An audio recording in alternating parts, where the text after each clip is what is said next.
మొన్న ఇది నోటీస్ విన్నాము, బాధపడిండే. ఇక్కడ ఆల్మోస్ట్ ఆల్ 6 to 7 years ఉన్నాము. ఉంటే ఇక్కడ వీళ్ళందరూ ఫ్రెండ్స్ ఉన్నారు, మంచిగా ఉండే.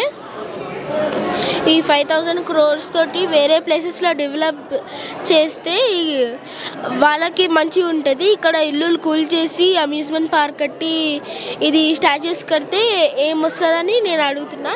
స్టాచ్యూ కడితే ఆనర్ వస్తుంది, కానీ మళ్ళీ అప్పుల్లో మేము ట్యాక్స్ అవన్నీ కడుతూ మొత్తం కడితే మాకే డబ్బులు లాస్ అవుతుంది. వేరే ప్లేసెస్లో మూసి అవన్నీ మంచిగా డెవలప్ చేయమని వేడుకుంటున్నాము. ఇంకా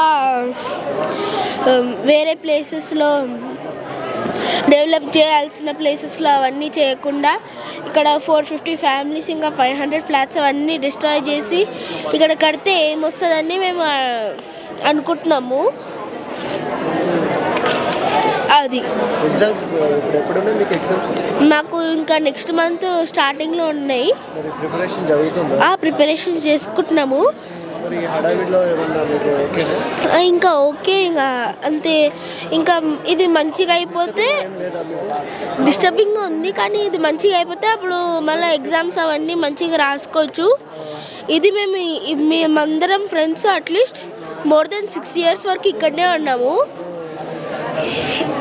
మళ్ళీ అన్నప్పుడు మాకు ఏ ఫ్లాట్ వద్దు, మేము ఇక్కడనే ఉంటాం. మేము ఇక్కడ అందరం హ్యాపీగా ఉంటాము.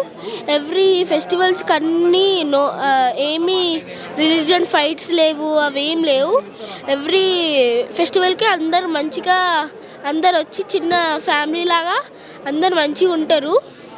వేరే అపార్ట్మెంట్స్ కూడా అవన్నీ కూల్ చేస్తున్నారు, అవి కూడా కూల్చకుండా ఉంచమని వేడుకుంటున్నారు.